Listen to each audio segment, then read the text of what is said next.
현재 충격적인 일이 일어났습니다. 자원 한 방울 나지 않는 나라, 기름 한 방울 안 나는 서러운 땅. 우리는 한국이라는 영토에 대해 평생을 그렇게 배웠고, 전 세계 역시 대한민국을 그저 기술만 좋은 하청기지로 여겼습니다. 하지만 만약 그 모든 것이 전 세계를 속이기 위한 한국의 35년짜리 완벽한 연극이었다면 믿으시겠습니까? 한국이 35년 전 참치잡이 기지로 사용하기 위해 매입한 그 외딴 섬. 과연 태평양 한가운데 그 깊은 심연 속에서 무엇이 발견되었길래 전 세계 정상들이 번호표를 뽑고 한국으로 쇄도하고 있는 것일까요? 제 이름은 장르익 피에르입니다. 프랑스 경제재정부 장관이자 지금 이 순간 무너져가는 유럽의 자원 안보를 책임져야 하는 불운한 직책을 맡고 있는 사람입니다. 파리 12구 베르시, 생강의 물결이 잿빛으로 보이는 이 거대한 요새 같은 청사. 지하 3층 전략회의실의 공기는 마치 납처럼 무거웠습니다. 테이블 맞은편에는 프랑스 방위산업의 자존심이라 불리는 다소 항공의 최고 경영자가 마치 죄인처럼 고개를 숙인 채 앉아 있었습니다. 그의 떨리는 손끝에는 한 장의 보고서가 들려 있었는데 그것은 단순한 종이 쪼가리가 아니라 프랑스 제국의 사망 진단서나 다름없었습니다. 장관님, 죄송합니다. 내일 정오를 기점으로 메리냐 공장의 라팔 전투기 생산 라인을 전면 중단해야 할 것 같습니다. 그의 목소리는 건조했고 그 건조함 속에서 바짝 타들어가는 속내가 고스란히 느껴졌습니다. 저는 마른 세수를 하며 깊은 한숨을 내쉬었습니다. 라팔 생산 중단이라니 나폴레옹의 후예들이 총알이 없어서가 아니라 고작 자석 덩어리가 없어서 무릎을 꿇게 생긴 꼴이었습니다. 중국 상무부가 히토류 수출 통제령을 발효한 지 정확히 48시간이 지난 시점이었습니다. 그들은 환경보호라는 그럴싸한 명분을 내세웠지만 실상은 서구 세계의 숨통을 조이기 위한 명백한 자원 무기화였습니다. 네오디뮴 재고가 바닥났다는 건가요? 아니면 디스프로슘입니까? 제 질문에 옆에 앉아있던 국영에너지 기업 오라노의 대표가 대신 입을 열었습니다. 둘 다입니다, 장관님. 다소 항공뿐만이 아닙니다. 저희 오라노 역시 우라늄 농축 공정에 필요한 특수 촉매제 공급이 끊겼습니다. 이대로라면 프랑스 전역의 원자력 발전소 가동률을 30% 이하로 낮춰야 합니다. 이건 산업의 위기가 아니라 국가 생존의 위기입니다. 저는 주먹을 꽉 쥐었습니다. 유럽연합본부에 긴급 지원을 요청했지만 브뤼셀의 관료들은 성명서를 내는 것 말고는 할 수 있는 게 없었습니다. 믿었던 미국마저 자국 비축 물량이 부족하다며 우리의 요청에 침묵으로 일관하고 있었습니다. 동맹이라는 단어가 이토록 공허하게 들린 적은 없었습니다. 21세기의 전쟁은 미사일이 날아다니는 것이 아니라 원소기호가 적힌 장부 위에서 벌어지고 있었고 우리는 탄환 한 발 없는 폐잔병 신세였습니다. 그때 육중한 회의실 철문이 열리며 제 외교 보좌관이 급히 들어왔습니다. 평소 침착하기로 유명한 그의 얼굴이 붉게 상기되어 있었습니다. 그는 제 앞에 태블릿 PC를 내려놓으며 가쁜 숨을 몰아쉬었습니다. 장관님, 주프랑스 한국 대사관에서 긴급 전문이 도착했습니다. 보안 등급 1급입니다. 저는 미간을 찌푸렸습니다. 한국이라니. 그들 역시 우리와 마찬가지로 자원 빈국이 아닙니까? 반도체와 배터리를 만드는 제조 강국이라지만 그 원자재는 전적으로 중국과 호주에 의존하는 나라였습니다. 한국이 그들도 우리랑 같은 처지 아닌가? 위로 전문이라도 보냈나 보군. 아닙니다. 그들이 해결책을 제안했습니다. 귀국의 히토류 수급 위기를 즉시 해결해 줄 수 있다며 좌표를 하나 보내왔습니다. 해결책이라는 단어에 회의실의 모든 시선이 집중되었습니다. 저는 의구심 가득한 눈으로 태블릿 화면을 켰습니다. 한국산업통상자원부 명의로 된 짧은 문장 아래 남태평양 한가운데를 가리키는 위도와 경도 좌표가 찍혀 있었습니다. 투발루 인근 해역. 여기가 어딘가? 제 질문에 정보국장이 즉시 자료를 화면에 띄웠습니다. 위성사진에 잡힌 것은 푸른 바다 위에 떠있는 작고 하얀 산호섬이었습니다. 확대된 사진을 본 순간 회의실 곳곳에서 허탈한 실소가 터져 나왔습니다. 이 섬의 이름은 니우타오 동쪽 200캐리 지점에 위치한 무인도입니다. 과거 지도에는 화이트락이라고 표기되어 있습니다. 1980년대 후반 한국의 동원산업과 사조산업이 원양어업 전진기지로 쓰기 위해 매입했던 곳입니다. 정보국장의 설명에 다소 항공의 CEO가 어이없다는 듯 헛웃음을 흘렸습니다. 참치기지라고요? 지금 한국은 우리가 참치캔이 없어서 전투기를 못 만든다고 생각하는 겁니까? 아니면 그 섬에 쌓인 새똥이라도 퍼다 주겠다는 건가요? 그의 말대로 위성사진 속의 섬은 구아노, 즉 갈매기 배설물로 하얗게 뒤덮여 있었습니다. 모욕감이 치밀어 올랐습니다. 지칠 국가인 프랑스가 붕괴 직전인데 고작 참치잡이 배들이나 드나들던 낡은 섬으로 오라니. 이것은 명백한 조롱이거나 아니면 한국인들이 절박함에 미쳐버린 것이 분명했습니다. 한국인들이 드디어 미쳤군. 제가 나지막이 읊조리자 옆에 있던 차관이 맞장구를 쳤습니다. 그들은 자원을 가진 나라가 아닙니다. 그저 남의 자원을 사다가 가공해서 파는 제조업 하청 기지일 뿐이죠. 중국이 수출을 막으니 자기들도 급해서 과거에 사둔 쓸모없는 땅이라도 우리에게 비싸게 팔아먹으려는 수작이 분명합니다. 외교적 결례를 범하면서까지 이런 장사질을 하다니 실망이군요. 회의실의 분위기는 급격히 냉소적으로 변했습니다. 그것은 서구 엘리트들이 아시아 국가를 바라보는 전형적인 시선이기도 했습니다. 기술은 훌륭하지만 결국 자원이라는 뿌리가 없는 나라. 그래서 결정적인 순간에는 흔들릴 수밖에 없는 나라. 우리는 한국을 그렇게 정의하고 있었습니다. 저는 태블릿을 끄고 전문을 무시하려 했습니다. 그때 구석에서 조용히 데이터를 검토하던 수석 자원 분석가 클로에 박사가 다급하게 손을 들었습니다. 잠깐만요, 장관님. 이 전문을 무시하시면 안 됩니다. 그녀의 목소리가 미세하게 떨리고 있었습니다. 첨부된 지질 분석 데이터를 봐주십시오. 이건 말이 안 됩니다. 뭐가 말이 안 된다는 건가? 새똥 성분이라도 분석했나? 아니요. 디스프로슘과 테르뷴의 순도입니다. 99.999%입니다. 순간 회의실에 정적이 흘렀습니다. 99.999%.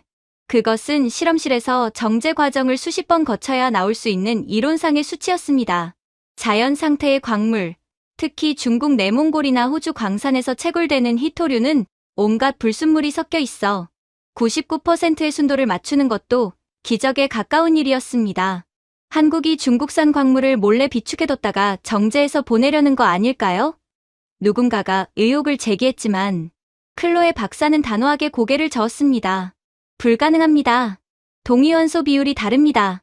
이 데이터는 지구상에 존재하는 어떤 육지 광산의 지질학적 특성과도 일치하지 않습니다. 바이안 오보 광산도 마운트 웰드 광산도 아닙니다. 이건 심해저입니다. 심해저. 그 단어가 주는 울림은 강렬했습니다. 저는 의자에서 몸을 일으켰습니다. 심해라고? 하지만 수심 5,000m 아래에서 경제성 있게 채굴에 성공한 나라는 없어. 미국 로키드 마틴도 포기했고 벨기에 드메 그룹도 기술적 한계에 부딪혔네. 그런데 한국이 그걸 해냈다고? 이성적으로는 불가능합니다. 하지만 이 데이터가 진짜라면 설명이 됩니다. 한국 기업들이 1980년대에 그 섬을 매입한 이유 말입니다. 클로에 박사가 안경을 고쳤으며 말을 이었습니다. 우리는 그들이 참치를 잡으러 갔다고 생각했습니다. 하지만 만약 그게 위장이었다면요? 그들이 참치떼를 쫓는 척하면서 남들이 거들떠보지 않던 태평양, 심해의 해저 지형을 비밀리에 매핑하고 있었다면요? 35년 동안 말입니다. 머릿속에서 퍼즐이 맞춰지는 듯한 충격이 일었습니다. 동원산업, 사조산업, 그저 생선이나 잡아서 파는 회사라고 생각했던 그 이름들이 갑자기 다르게 느껴졌습니다. 1980년대 한국은 가난했습니다. 하지만 그들은 바다로 나갔습니다. 우리는 그들이 당장의 배고픔을 해결하기 위해 물고기를 잡는다고 생각했지만 그들은 물고기보다 더 깊은 곳, 바다 밑바닥에 잠들어 있는 미래를 보고 있었던 것일지도 모릅니다. 만약 이 가설이 사실이라면 오라노 대표가 침을 꿀꺽 삼키며 말했습니다. 한국은 단순히 히토류를 조금 가진 게 아닙니다. 중국이 독점하고 있는 육상 자원의 한계를 뛰어넘는 인류, 역사상 가장 거대한 자원 공급망을 손에 쥐고 있다는 뜻이 됩니다. 저 섬 주변의 배타적 경제 수역만 해도 프랑스 영토의 몇 배입니다.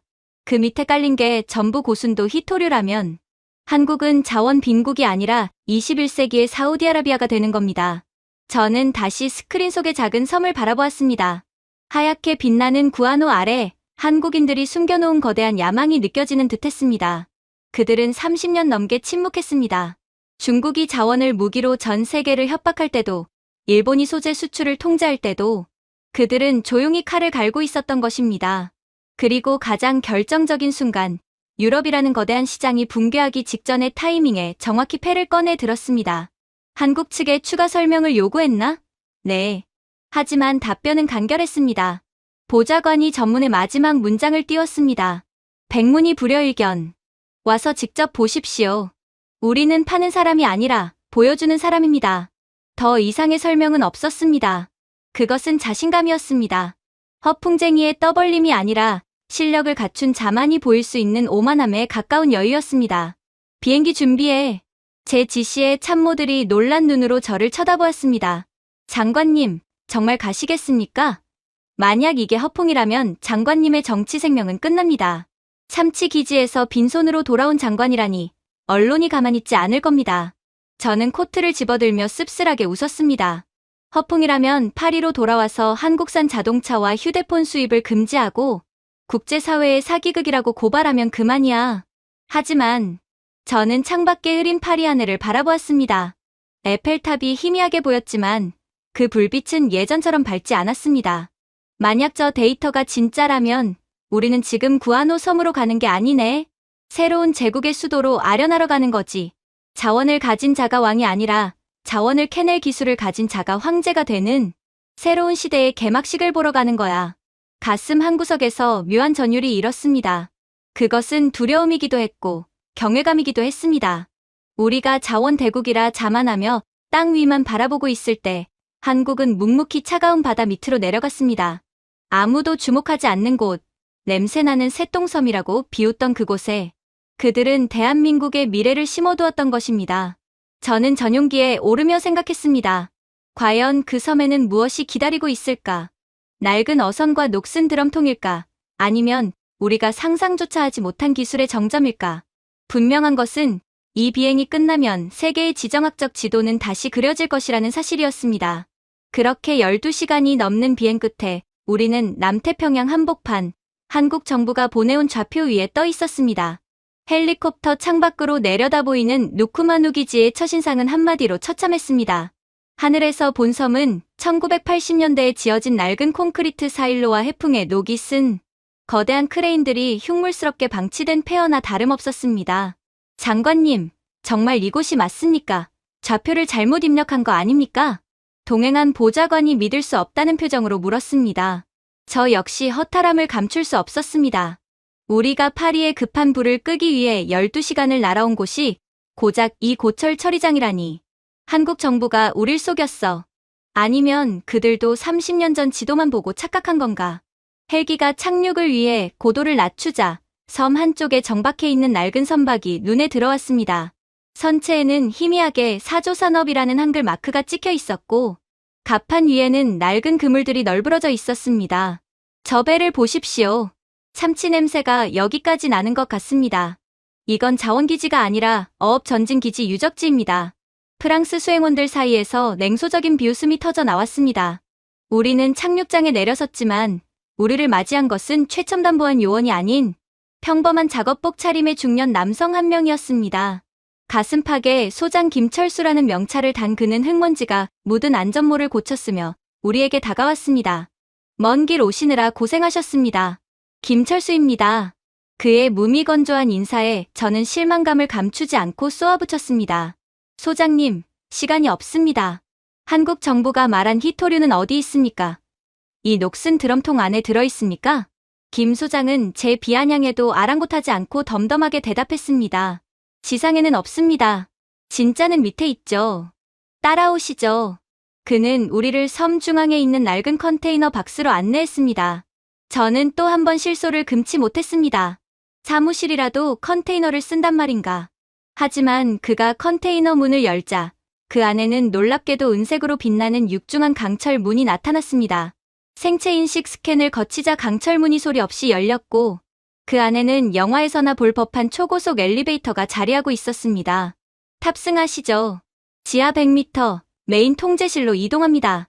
엘리베이터가 하강을 시작하자 기압 변화로 귀가 먹먹해졌습니다. 공기의 질이 바뀌었습니다. 꿉꿉한 바다 냄새는 사라지고 정화된 차가운 공기와 함께 웅장한 기계음이 들리기 시작했습니다. 지하 100m, 문이 열리자 눈앞에 펼쳐진 광경에 저는 숨을 멈췄습니다. 그곳은 낡은 지상과는 딴판인 미래 도시의 심장부 같은 곳이었습니다. 벽면 전체가 투명 디스플레이로 이루어진 거대한 수조 같은 공간. 수백 명의 엔지니어들이 부산하게 움직이는 모습. 이곳은 폐허가 아니라 강철의 요새였습니다. 환영합니다. 누쿠마누의 심장에 오신 걸. 저는 멍하니 서 있었습니다. 그때 이번 실사단의 기술 자문으로 동행한 독일 지멘스사의 수석 엔지니어 한스 뮬러가 제 옆으로 다가와 나지막이 속삭였습니다. 장관님, 저 모니터를 보십시오. 믿을 수가 없습니다. 뭐가 말인가, 뮬러. 미국 로키드 마틴과 캐나다의 TMC가 왜 심해 채굴에 실패했는지 아십니까? 그들은 바다 밑으로 탱크를 보냈기 때문입니다. 수심 5,000m의 해저면은 늪처럼 부드러운 퇴적층입니다. 100톤짜리 중장비를 내리면 그대로 가라앉아 버리죠. 게다가 그 깊이의 수압은 티타늄 합금도 찌그러뜨립니다. 그래서 심해는 로봇들의 무덤이라고 불립니다. 밀러는 흥분된 목소리로 계속해서 설명했습니다. 서구권 국가들은 하나같이 크고 강력한 채굴기를 만들려고 했습니다. 하지만 거대한 기계는 고장나면 수리가 불가능하고 인양하는 데만 수십억 유로가 듭니다. 리스크가 너무 크죠. 그런데 한국은 완전히 다른 접근법을 택했습니다. 그는 디스플레이에 떠있는 수많은 점을 가리켰습니다. 한국은 중후장대를 버리고 초소형 군집 로봇을 선택했습니다. 50kg짜리 소형 로봇 10만 대를 바다에 풀어놓은 겁니다. 하나가 고장나면 버리면 그만입니다. 마치 개미 떼처럼 움직이는 거죠. 이건 단순히 로봇 기술이 아닙니다. 로봇의 선체를 만드는 조선 기술, 수만 대를 동시에 제어하는 반도체 통신 기술, 그리고 그 깊은 곳에서 동력을 유지하는 배터리 기술, 이 세 가지가 완벽하게 맞물리지 않으면 불가능한 시스템입니다. 전 세계에서 이 3박자를 갖춘 나라는 오직 한국뿐입니다. 그때 김 소장이 통제실의 중앙 버튼을 눌렀습니다. 직접 보시죠. 우리의 일꾼들입니다. 투명 디스플레이에 차광막이 거치고 심해 6,000m 아래를 비추는 실시간 8K 영상이 송출되었습니다. 그 순간 저는 제 눈을 의심했습니다. 칠흑 같은 어둠 속일 거라 예상했던 심해. 바닥은 수만 개의 작은 불빛들로 은하수처럼 빛나고 있었습니다. 세상에, 저게 다 로봇입니까? 네. HD현대와 삼성전자 시스템 LSI 사업부가 합작하여 만든 자율주행 채굴 유닛, 코드명 어금니입니다. 화면 속의 로봇들은 바닥을 무식하게 파헤치지 않았습니다. 마치 진공청소기처럼 부드럽게 움직이며 표면에 널려있는 검은 돌덩이들만 쏙쏙 흡입하고 있었습니다. 해저 생태계를 파괴하는 흙먼지, 구름도 거의 일어나지 않았습니다. 저 로봇들은 AI 시각 센서를 통해 광물인 망간 단계와 일반 암석을 0.01초 만에 구별합니다. 그리고 순도 높은 광물만 골라내죠. 기존 방식이 불도저로 산을 미는 것이었다면 한국의 방식은 핀셋으로 보석을 줍는 것과 같습니다. 한스 밀러는 경악을 금치 못하며 중얼거렸습니다. 이건 채굴이 아닙니다. 이건 수학입니다. 한국은 바다 밑에 거대한 스마트팜을 지어놓은 겁니다. 인류 역사상 그 누구도 해내지 못한 일을 그들은 30년 동안 조용히 준비해 온 겁니다. 로봇들이 수집한 광물들은 수직 파이프라인을 타고 해상으로 올려지고 있었습니다. 김 소장은 우리를 재련 플랜트 모니터 앞으로 안내했습니다. 그곳에서는 방금 올라온 검은 돌덩이들이 세척 과정을 거쳐 포스코가 개발한 해상 재련 설비로 들어가고 있었습니다. 잠시 후 반짝이는 은색 금속 덩어리, 인곳들이 쏟아져 나오기 시작했습니다. 김 소장은 갓 나온 주먹만 한 검은 돌덩이 하나를 집어 저에게 건넸습니다. 묵직하고 차가운 감촉이 손바닥을 통해 전해졌습니다. 장관님, 이 돌덩이 하나가 얼마인지 아십니까? 저는 아무 말도 할 수 없었습니다. 그저 멍하니 그 돌을 바라볼 뿐이었습니다. 이건 망간당대입니다. 이 작은 돌 하나에 전기차 배터리 5대를 만들 수 있는 코발트와 니켈, 그리고 구리가 들어있습니다. 그리고 가장 중요한 희토류인 디스프로슘도 포함되어 있죠.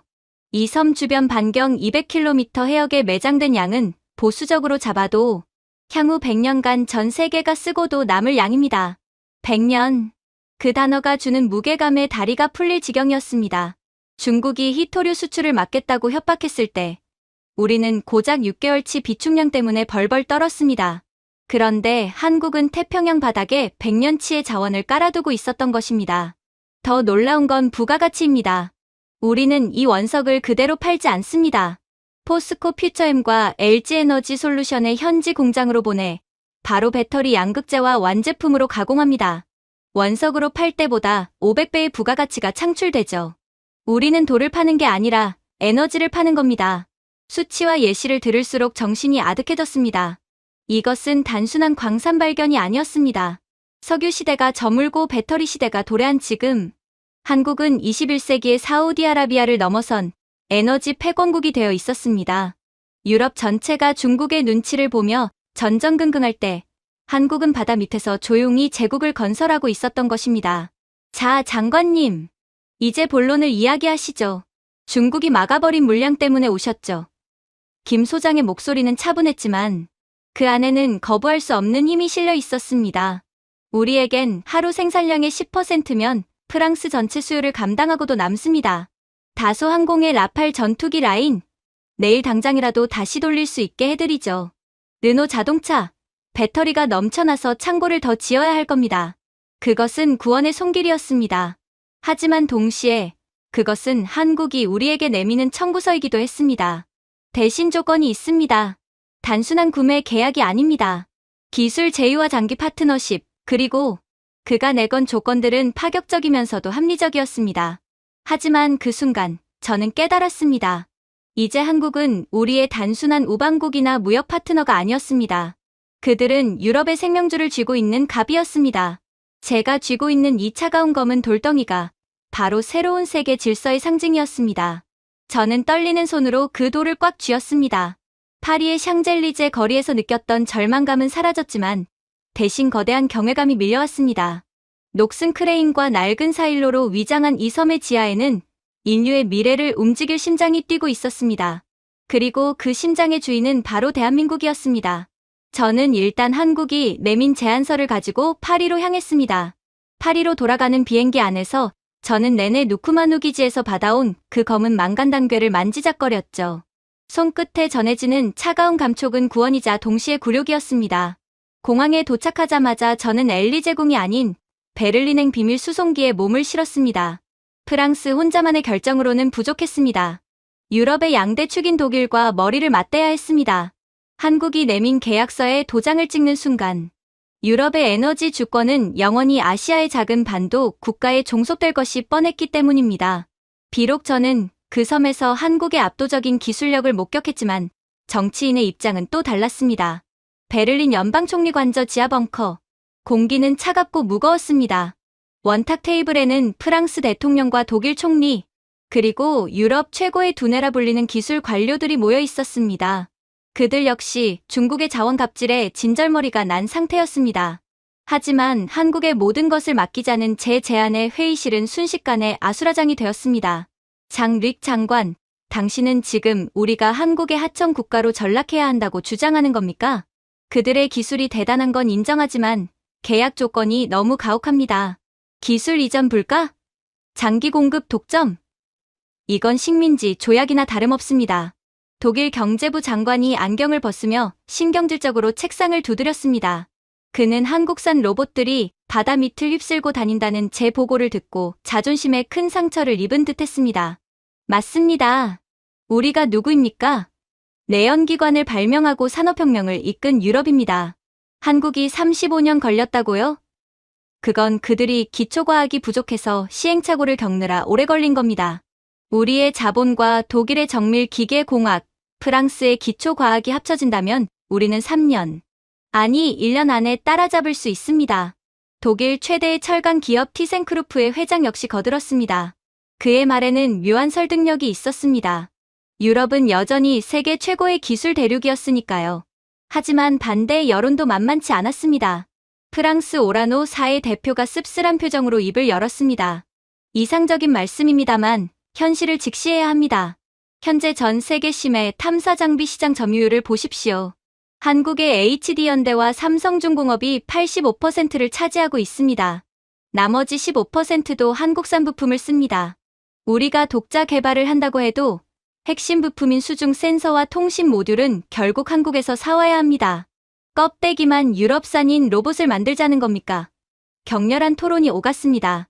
한국에 맡겨서 편하게 가자는 현실론과 유럽의 자존심을 걸고 자체 개발하자는 강경론이 팽팽하게 맞섰습니다. 하지만 결국 승리는 강경론이었습니다. 늙은 사자는 아직 이빨이 빠지지 않았음을 증명하고 싶었던 것입니다. 좋습니다. 한국과의 계약은 보류합니다.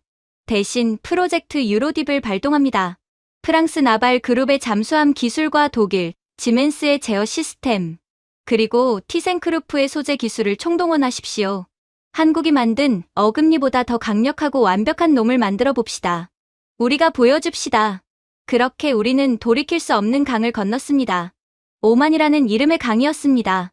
프로젝트 유로딥은 유럽연합의 전폭적인 지원 아래 일사천리로 진행되었습니다. 3개월 후 독일 함부르크의 비밀 연구소에서 티센크루프와 나발 그룹이 합작하여 만든 유럽 형심의 채굴 로봇, 코드명 포세이돈의 시제품이 공개되었습니다. 포세이돈의 위용은 대단했습니다. 한국의 로봇이 투박한 플라스틱 복합 소재를 써서 마치 장난감처럼 보였던 것과 달리 포세이돈은 매끈한 티타늄 합금과 탄소 섬유로 무장하고 있었습니다. 디자인부터 성능까지 모든 면에서 압도적이었습니다. 보십시오, 장관님. 이게 바로 독일의 기술력입니다. 수석 엔지니어 한스 뮬러가 자신만만한 표정으로 브리핑을 시작했습니다. 한국의 로봇은 최대 수심 6,500m가 한계지만 포세이돈은 8,000m까지 견딥니다. 관절 모터는 지멘스의 최신 서보 모터를 사용해 한국산보다 토크가 30% 더 강력합니다. 내구성, 파워, 디자인, 모든 면에서 한국의 조잡한 플라스틱 통과는 비교가 안 됩니다. 우리는 단 3개월 만에 한국이 30년 걸려 만든 하드웨어 스펙을 뛰어넘었습니다. 참석한 관료들 사이에서 박수가 터져 나왔습니다. 저 역시 안도했습니다. 역시 유럽의 저력은 죽지 않았다고 생각했습니다. 하지만 제 옆에 앉아있던 오라노사의 기술 고문이 심각한 표정으로 밀러에게 질문을 던졌습니다. 하드웨어는 훌륭하군요. 그런데 밀러 박사, 이 로봇의 배터리와 통신칩은 어디 겁니까? 밀러의 얼굴이 순간 붉어지며 말을 더듬었습니다. 아, 그게 심해용 고밀도 전고체 배터리는 LG에너지 솔루션 제품을 사용했고 심해 통신용 초음파 칩은 삼성전자 파운드리에서 주문 제작했습니다. 회의실에 잠시 정적이 흘렀습니다. 우리가 한국을 이기겠다고 만든 로봇의 심장과 신경망이 아이러니하게도 한국산이라는 사실은 뼈아팠습니다. LG와 삼성의 부품이 없으면 이 거창한 티타늄 로봇은 그저 비싼 고철 덩어리에 불과했습니다. 어쩔 수 없습니다. 현재 전 세계 시장에서 수심 6,000m의 고압을 견디는 배터리와 통신 모듈을 양산할 수 있는 나라는 한국뿐이니까요. 중국산은 터지고 일본산은 용량이 부족합니다. 하지만 중요한 건 시스템입니다. 우리가 자체 개발한 AI 알고리즘으로 한국 부품을 완벽하게 제어하면 됩니다. 뇌는 유럽산이니까요. 우리는 그 말을 믿고 싶었습니다. 아니, 믿어야만 했습니다. 유럽 최고의 두뇌들이 모여서 만든 알고리즘이라면 한국의 경험적 데이터쯤은 쉽게 넘어설 수 있을 것이라 자만했습니다. 결전의 날이 밝았습니다. 장소는 프랑스령 클리퍼턴 섬 인근 해역, 한국의 기지에서 멀지 않은 곳이었습니다. 우리는 구축함 2척과 연구선 1척을 띄우고 야심차게 준비한 포세이돈 로봇 전기를 바다로 투하했습니다. 베를린 상황실의 대형 스크린을 통해 작전 상황이 실시간으로 중계되었습니다. 수심 1000m 돌파, 통신 상태 양호, 시스템 정상. 초반에는 순조로웠습니다. 독일제 정밀 모터는 부드럽게 작동했고 티타늄 선체는 수압을 완벽하게 견뎌냈습니다. 화면 속의 포세이돈들은 마치 발레리나처럼 우아하게 심해로 내려가고 있었습니다. 역시 해낼 줄 알았어. 한국 놈들, 별거 아니었군. 기술은 돈과 기초과학의 싸움이야. 독일 총리가 와인잔을 들어 올리며 미소를 지었습니다. 하지만 그 미소는 정확히 20분 뒤 산산조각이 났습니다. 수심 4,500m 진입, 잠깐만. 통신 지연 발생, 레이턴시가 14ms를 넘어갑니다. 현장 오퍼레이터의 다급한 외침이 스피커를 찍고 나왔습니다. 화면 속의 로봇들이 갑자기 술에 취한 사람처럼 비틀거리기 시작했습니다. 우아하던 발레리나는 온데간데 없고 마치 고장난 인형처럼 팔다리를 허우적거리기 시작했습니다. AI가 지형을 인식하지 못합니다. 바위를 광물로 오인하고 있습니다. 드릴이 헛돌고 있어요. 한국의 로봇들은 지늘 위를 소금쟁이처럼 가볍게 떠다니며 광물만 쏙쏙 빨아들였습니다. 하지만 우리의 포세이돈은 너무 무거웠습니다. 강력한 모터가 작동할 때마다 미세한 진흙 구름이 피어올랐고 그 구름이 센서를 가려버렸습니다. 시야 확보 불가. 로봇끼리 충돌합니다.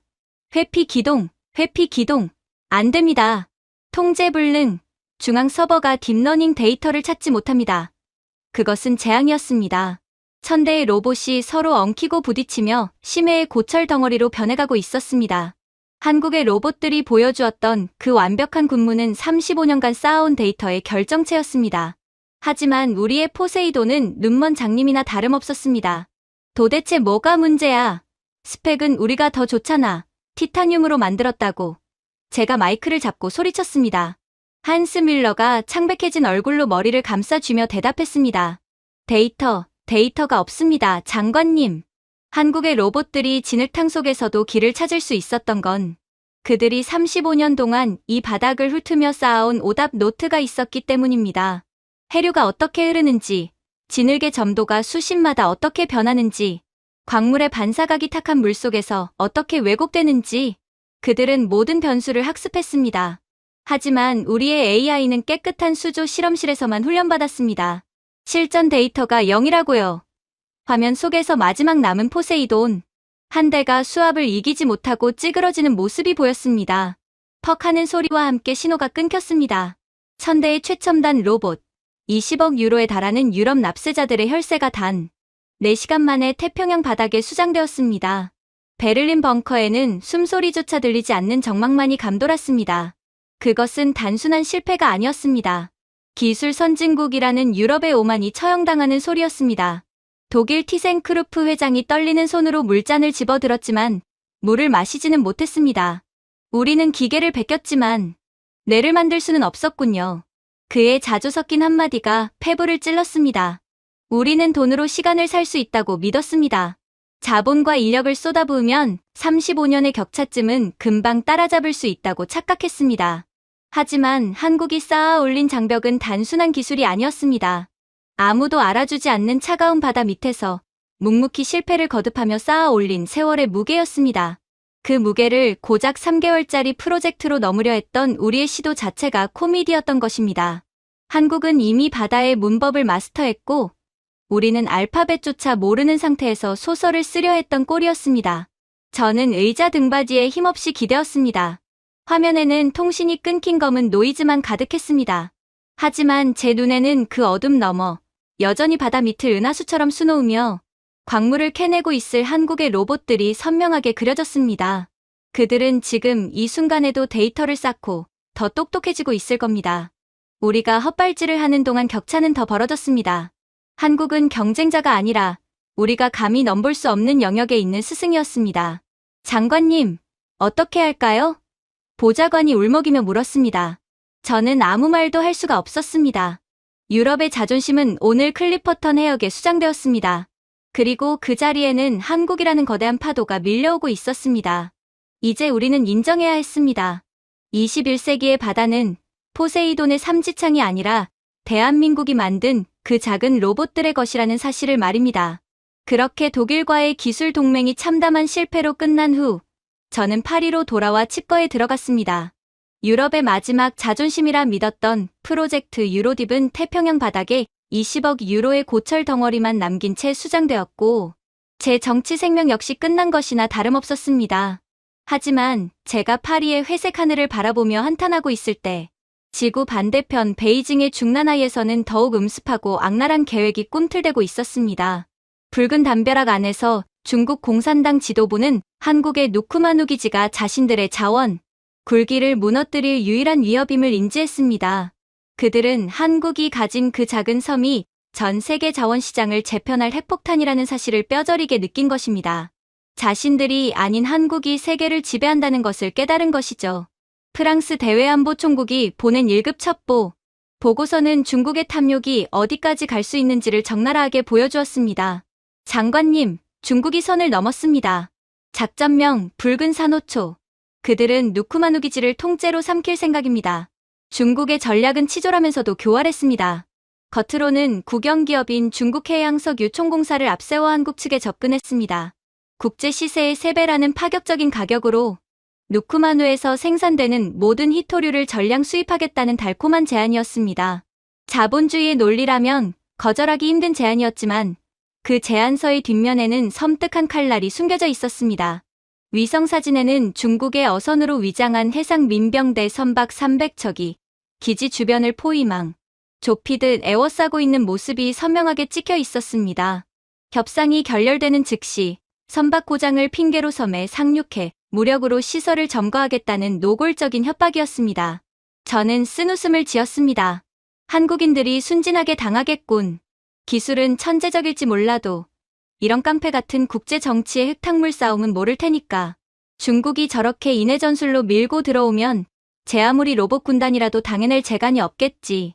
솔직히 고백하건대 제 마음 한구석에는 비틀린 기대감이 있었습니다. 한국이 중국에게 자원을 뺏기고 몰락하면 자원에 목마른 우리가 중국과 협상할 기회가 생길지도 모른다는 패배자의 얄팍한 계산이었습니다. 운명의 날 누쿠마누 기지 앞바다는 붉은 깃발을 단 중국 선박들로 가득 찼습니다. 그들은 노골적으로 영해를 침범하며 한국 측에 통신을 보냈습니다. 기상 악화로 인한 긴급 피항을 요청한다. 거부시 인도적 차원의 문제로 간주하겠다. 하늘은 맑았고 파도는 잔잔했습니다. 뻔한 거짓말이었습니다. 수천 명의 민병대가 상륙정에서 대기하고 있었습니다. 전 세계가 숨을 죽이고 이 상황을 지켜보았습니다. 한국 해군이 발포할까? 그러면 전쟁이다. 하지만 한국은 침묵했습니다. 장관님, 저걸 보십시오. 한국이 문을 열어주고 있습니다. 위성 생중계 화면 속에서 믿지 못할 광경이 펼쳐졌습니다. 누쿠마누 기지의 김철수 소장이 부두의 게이트를 활짝 열었습니다. 상륙한 중국 민병대들이 환호성을 지르며 창고로 달려가 막 채굴되어 쌓여있던 검은 망간단괴, 더미를 마구잡이로 자신들의 배에 옮겨 싣기 시작했습니다. 그것은 단순한 돌이 아니었습니다. 니켈, 코발트, 구리, 그리고 희토류가 응축된 검은 황금이었습니다. 이런 바보 같은 저항도 안 하고 다 내주다니. 제가 책상을 치며 탄식했습니다. 한국 직원들은 말리기는커녕 뒷짐을 지고 구경만 하고 있었습니다. 심지어 김 소장은 중국군 지휘관에게 다가가 무언가 말을 건네는 듯했습니다. 도청된 통신 내용을 통해 그의 목소리가 들려왔습니다. 가져가는 건 당신들 자유지만 뒷감당은 못할 겁니다. 그거 다루기 꽤 까다로운 물건이거든요. 하지만 중국 지휘관은 김 소장의 경고를 패배자의 비겁한 변명으로 치부했습니다. 그는 콧방귀를 뀌며 소리쳤습니다. 한국 놈들은 겁쟁이다. 이 귀한 자원은 이제 위대한 중국의 것이다. 하나도 남기지 말고 다 실어. 약탈은 반나절 만에 끝났습니다. 중국 선단은 배가 가라앉을 정도로 자원을 가득 싣고 의기양양하게 백고동을 울리며 기지를 떠났습니다. 중국 본토에서는 승전보가 울려 퍼졌고 시진핑 주석은 이를 위대한 중화민족의 승리라고 자축했습니다. 하지만 그 승리의 축배는 정확히 6시간 뒤 독이 든 성배가 되어 그들의 목을 조여오기 시작했습니다. 장관님, 긴급 상황입니다. 중국 선단에서 SOS가 터졌습니다. SOS. 한국 해군이 뒤쫓아 가서 공격이라도 했나? 아닙니다. 배가 굳어가고 있습니다. 위성 화면을 확대한 저는 제 눈을 의심했습니다. 공해상으로 나간 중국 선박들의 화물칸에서 기괴한 일이 벌어지고 있었습니다. 중국 선원들이 곡괭이와 망치를 들고 화물칸에 쌓인 검은 돌덩이들을 필사적으로 내리치고 있었지만 돌들은 꿈쩍도 하지 않았습니다. 저게 무슨 일이야? 왜 자원을 바다에 버리려고 하는 거지? 버리는 게 아닙니다, 장관님. 못 버리는 겁니다. 저 망간단괴들이 선체와 하나가 되어버렸습니다. 사태의 전말은 이러했습니다. 심해 6,000m의 고압 환경에서 생성된 망간단괴는 지상으로 올라오는 순간 급격한 압력 차이로 인해 내부 구조가 팽창합니다. 그리고 대기 중에 산소와 만나는 즉시 수분을 빨아들이며 초고속으로 산화 및 경화 반응을 일으킵니다. 마치 물을 만난 시멘트가 순식간에 콘크리트로 변하는 것과 같은 이치였습니다. 이를 막으려면 채굴 즉시 특수 용액에 담가 안정화 처리를 해야 하는데 이 안정화 용액 기술은 전 세계에서 오직 한국만이 보유하고 있었습니다. 중국 놈들은 젖은 시멘트를 배에 가득 싣고 출항한 거나 다름없어 저게 굳어버리면 배의 무게중심이 무너집니다. 지금 중국 선박 300척이 전부 바다 한가운데서 돌덩이처럼 굳어서 기우뚱거리고 있습니다. 하역 작업을 할 수도 없습니다. 크레인으로 들어 올리려다가는 선체 바닥이 통째로 뜯겨나갈 테니까요. 중국의 재앙은 바다에서 끝나지 않았습니다. 샘플을 먼저 헬기로 실어 날랐던 중국 본토의 재련소에서도 비명이 터져 나왔습니다. 안정화 처리가 안 된 망간 단괴를 용광로에 집어넣자 불순물이 분리되지 않고 용광로 내부 벽면에 들러붙어 굳어버린 것입니다. 수조 원짜리 재련 설비가 하루아침에 거대한 고철 덩어리로 변해버렸습니다. 한국 정부는 그제야 공식 논평을 냈습니다. 그 문장은 짧았지만 중국의 뼈를 때리는 팩트 폭격이었습니다. 원석은 그저 돌일 뿐이다. 그것을 보석으로 만드는 건 기술이다. 사용법을 모르는 원숭이에게 다이아몬드를 줘봤자 그것은 그저 단단한 돌멩이일 뿐이다. 중국은 자원을 훔치려다 자국 상선단 300척을 폐기 처분해야 했고 핵심 재련소 3곳이 전파되는 수모를 겪었습니다. 기술 없는 탐욕이 얼마나 비참한 결말을 맞이하는지 한국은 전 세계에 생중계로 보여주었습니다. 그것은 총 한 발 쏘지 않고 거둔 가장 완벽하고 통쾌한 승리였습니다. 이 사건의 파장은 즉각적이었습니다. 가장 먼저 냄새를 맡고 움직인 것은 역시 미국이었습니다. 중국 선단이 자멸하는 꼴을 보자마자 미 국무장관이 전용기를 타고 서울 공군기지에 내렸습니다. 한미 자원 안보 동맹 강화. 미국은 한국의 해상 수송로 안전을 미 제7함대로 보장하고 한국은 미국 기업의 안정화 처리된 망간 단괴를 최우선 공급한다. 미국은 자존심 따위는 안중에도 없었습니다. 오직 신림만이 그들의 신조였습니다. 그들은 즉각 한국의 최우선 파트너 지위를 인정하고 테슬라와 애플, 로키드 마틴이 필요로 하는 향후 10년치 물량을 싹쓸이하는 선계약을 체결했습니다. 미 국무장관이 한국 대통령과 악수하며 활짝 웃는 모습은 세계의 패권이 어디로 흐르고 있는지를 보여주는 상징적인 장면이었습니다. 대단하군. 세계 최강대국이 저렇게 굽히고 들어가다니. 저게 진짜 무서운 거야. 화면을 보며 저는 낭패감을 느꼈습니다. 줄을 서야 할 때를 놓친 자의 초라함이 밀려왔습니다. 파리 엘리제궁 긴급 국무회의. 분위기는 초상집이었습니다. 불과 며칠 전까지만 해도 유럽의 자존심을 지키자며 목소리를 높이던 강경파들은 쥐죽은 듯 조응했습니다. 자존심, 긍지, 그게 밥 먹여줍니까? 르노 그룹 회장이 책상을 치며 울분을 토했습니다. 미국이 물량을 싹쓸이해 갔습니다. 중국은 배가 가라앉아서 날리고 일본도 발 빠르게 움직이고 있습니다. 지금이라도 가서 남은 찌꺼기라도 주워오지 않으면 프랑스 자동차 산업은 내년에 전멸입니다. 한국에 무릎을 꿇으라면 꿇겠습니다. 제발 계약만 따와 주십시오. 반론은 없었습니다. 유럽의 기술로 독자 생존하자는 헛된 꿈은 베를린에서 깨졌고 중국의 힘으로 뺏어보려던 야욕은 태평양에서 침몰했습니다. 남은 선택지는 하나뿐이었습니다. 저는 다시 짐을 쌌습니다. 이번에는 비밀 수송기가 아닌 공식 사절단 자격이었습니다. 하지만 제 발걸음은 죄인처럼 무거웠습니다. 서울의 협상 테이블. 한국 측 대표인 김철수 소장은 여전히 그날근 작업복 차림이었지만 제 눈에는 그가 루이 14세보다 더 권위 있어 보였습니다. 오셨군요, 장관님. 좀 늦으셨습니다. 그의 말투는 정중했지만 뼈가 있었습니다. 미국과 일본이 먼저 계약을 마쳤습니다. 1등급, 2등급 물량은 매진입니다. 현재 남은 건 3등급 물량뿐인데 이것도 대기자가 많아서 가격 조정이 좀 필요할 것 같습니다. 얼마죠? 기존 제한가의 2배입니다. 그리고 운송비와 보험료는 전액 프랑스 측 부담입니다. 아, 참고로 안정화 처리 비용도 별도입니다. 옆에 있던 재무성 관료가 너무 비싸다. 이건 폭리다며 항의하려 했지만 저는 그의 팔을 꽉 잡고 제지했습니다. 비싼 게 아니었습니다. 이건 우리가 오만을 부린 대가이자 세상이 바뀌었음을 인지하지 못한 지각비였습니다. 미국은 제값에 사갔지만 우리는 의심하고 간을 보다가 2배를 내야 했습니다. 계약하겠습니다. 아니, 하게 해주십시오. 저는 떨리는 손으로 계약서에 서명했습니다. 2배의 가격, 불평등한 조건. 하지만 이것이 없으면 에어버스의 공장은 멈추고 르노의 전기차는 달릴 수 없습니다. 이탈리아나 영국은 아직 상황 파악도 못하고 우물쭈물하고 있었습니다. 그들에 비하면 비싸게라도 사는 우리는 차라리 운이 좋은 편이었습니다. 계약서를 교환하고 나오는 길, 서울의 하늘은 맑았습니다. 한강의 기적이라 불리던 이 도시는 이제 기적을 넘어 세계의 질서를 재편하는 통제실이 되어 있었습니다. 한국은 자원을 파는 게 아니라 자신들이 만든 룰을 팔고 있었습니다. 늦게 온 자에게 자비는 없다. 기술 없는 자원 약탈은 자살행위이며 이제 세계의 질서는 서울의 허락 없이는 돌아가지 않는다. 우리는 한국을 배웠다고 생각했지만 사실은 아무것도 모르고 있었습니다. 그들은 35년의 인내와 뚝심으로 그 누구도 넘볼 수 없는 진입 장벽을 쌓아 올렸습니다. 그 장벽 안에서 그들은 안전했고 풍요로웠으며 강력했습니다.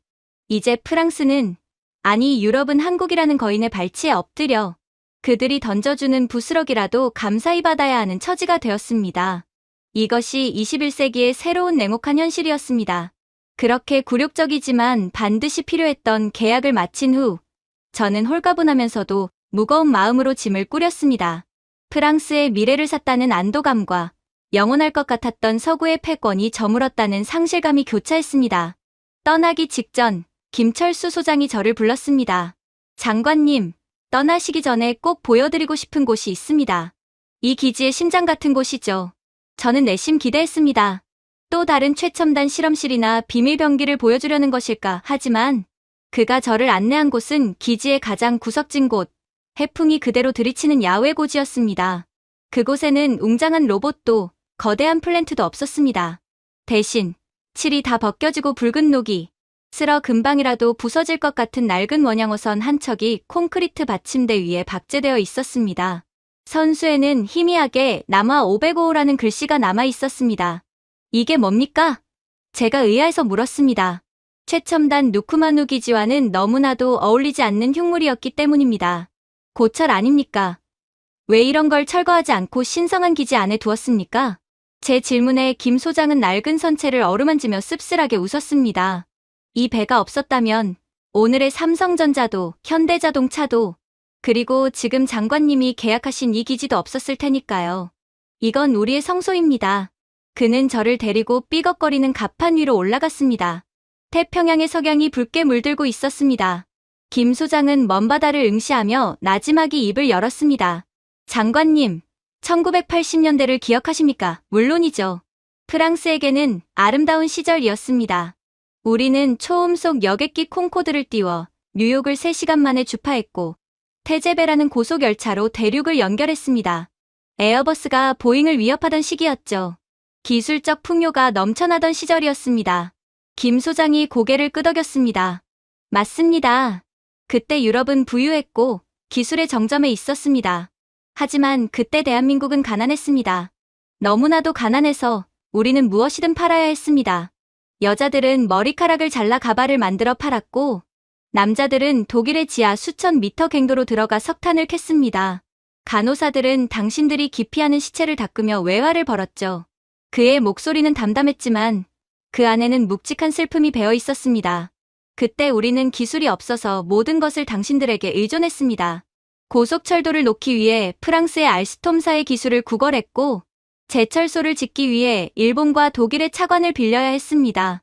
당신들은 우리를 기적을 꿈꾸는 가난한 아시아 국가 정도로 여기며 낡은 기술을 비싼 값에 팔거나 선심 쓰듯 전수해 주었죠. 기억하십니까? 그때 프랑스 엔지니어들이 우리 기술자들에게 했던 말을 너희는 평생 가도 우리 뒤꿈치도 못 따라올 것이다라고. 저는 아무 말도 할 수 없었습니다. 부정할 수 없는 사실이었으니까요. 우리는 한국을 영원한 이류 국가, 우리의 하청기지 정도로만 생각했습니다. 그때 우리 선배들은 이 낡은 배를 타고 태평양으로 나왔습니다. 배 안에 에어컨은커녕 제대로 된 화장실도 없었습니다. 당신들이 파리의 노천 카페에서 와인을 마시며 낭만을 즐길 때 우리 아버지들은 집채만 한 파도와 싸우며 참치를 잡았습니다. 배 멀미로 위에까지 토해내면서도 그물을 놓지 않았습니다. 왜인지 아십니까? 김 소장이 저를 돌아보았습니다. 그의 눈가가 붉게 물들어 있었습니다. 그 참치 판 돈, 그 피 같은 달러가 어디로 갔는지 아십니까? 그 돈으로 삼성 이병철 회장은 반도체 라인을 깔았습니다. 그 돈으로 정주영 회장은 울산 앞바다에 독을 팠고 박태준 회장은 포항에 용광로를 지었습니다. 당신들이 마시는 와인 한 잔 값도 안 되는 돈을 모으고 모아서 우리는 기술을 샀고 미래를 샀습니다. 전율이 이렇습니다. 저는 누쿠마누 기지가 단순히 한국의 천재적인 과학자들이 만든 발명품이라고 생각했습니다. 하지만 아니었습니다. 이 기지는 가난했던 시절 망망대해에서 목숨을 걸고 싸웠던 어부들과 이영만리 타국에서 피땀 흘린 노동자들의 눈물 위에 세워진 탑이었습니다. 우리는 잊지 않았습니다. 기술 없는 서름을, 자원 없는 비참함을. 그래서 우리는 맹세했습니다. 언젠가는 반드시 우리 손으로, 우리 기술로 누구에게도 고개 숙이지 않는 나라를 만들겠다고. 지난 35년 동안 우리는 잠들지 않았습니다. 당신들이 샴페인을 터뜨리며 승리에 취해 있을 때 우리는 밤을 새워 도면을 그렸고 수만 번의 실패를 거듭하며 데이터를 쌓았습니다. 김 소장은 기지 중앙에 우뚝 솟은 최첨단 재련소를 가리켰습니다. 보십시오, 장관님. 30년 전 프랑스 기술자의 허락 없이는 나사 하나 조이지 못했던 그 나라가 이제는 프랑스도, 독일도, 미국도 흉내낼 수 없는 심해 채굴 기술을 완성했습니다. 우리는 당신들의 기술을 베낀 것이 아니라 당신들이 멈춰선 곳에서부터 다시 뛰었습니다. 그리고 이제 우리가 당신들을 돕게 되었습니다. 그것은 단순한 성공 스토리가 아니었습니다. 그것은 한이라 불리는 한국인 특유의 정서가 승화된 처절하고도 위대한 역전의 드라마였습니다. 제자가 스승을 뛰어넘은 것을 넘어 스승이 감히 쳐다볼 수 없는 경지에 도달한 것입니다. 우리는 복수한 것이 아닙니다, 장관님. 단지 증명하고 싶었습니다. 가난하고 힘없는 나라지만 포기하지 않는 사람들의 의지가 얼마나 무서운 것인지를. 저도 모르게 낡은 나마 505호를 향해 고개를 숙였습니다. 녹슨 닭과 칠이 벗겨진 선체. 그것은 그 어떤 황금 동상보다도 빛나 보였습니다. 파리로 돌아가는 전용기 안. 저는 창밖으로 멀어지는 서울의 야경을 내려다보았습니다. 한강을 따라 흐르는 수만 개의 불빛들이 마치 거대한 용의 비늘처럼 반짝이고 있었습니다. 저는 만년필을 꺼내 대통령에게 보고할 마지막 보고서를 작성하기 시작했습니다. 대통령 각하, 저는 이번 여정에서 자원을 사러 갔지만 그보다 더 값진 것을 보고 돌아갑니다. 우리는 그들을 동방의 작은 나라라고 불렀습니다. 하지만 그들은 결코 작지 않았습니다. 우리가 300년 걸려 이룩한 산업혁명을 그들은 불과 반세기 만에 압축해냈고 이제는 우리를 앞서 나가고 있습니다. 저는 잠시 펜을 멈추고 생각에 잠겼습니다. 프랑스의 오만함, 유럽의 나태함. 우리는 과거의 영광에 취해 미래를 준비하지 않았습니다. 하지만 한국은 가장 낮은 곳에서 가장 높은 곳을 바라보았고 결국 그곳에 닿았습니다. 대한민국은 더 이상 추격자가 아닙니다. 그들은 선도자입니다. 이제 세계의 중심축은 대서양에서 태평양으로, 파리에서 서울로 이동했습니다. 우리는 그들의 성공을 질투할 것이 아니라 경의를 표하고 배워야 합니다. 낡은 원양어선 한 척으로 시작해 심연의 제국을 건설한 그 불굴의 의지를 말입니다. 비행기가 구름 위로 솟구쳐 올랐습니다. 제 가방 속에는 한국과 맺은 계약서가 들어 있었습니다. 그것은 단순히 프랑스의 산업을 살릴 자원 공급 계약서가 아니었습니다. 그것은 위대한 나라 대한민국이 유럽에게 허락한 미래로 가는 통행증이었습니다. 고맙습니다, 한국. 그리고 존경합니다. 저는 서울을 향해 마지막 경례를 올렸습니다. 35년 전 참치잡이 배에 몸을 싣고 거친 파도와 싸웠던 이름 모를 한국의 아버지들에게, 그리고 그들의 피땀을 이어받아 기어이 세계를 제패한 당신들의 그 위대한 뚝심에 제가 준비해온 내용은 여기까지입니다. 끝까지 시청해주셔서 진심으로 감사드리며 여러분들의 구독과 좋아요, 알림 설정은 영상 제작에 큰 힘이 됩니다. 이상 세모튜브였습니다.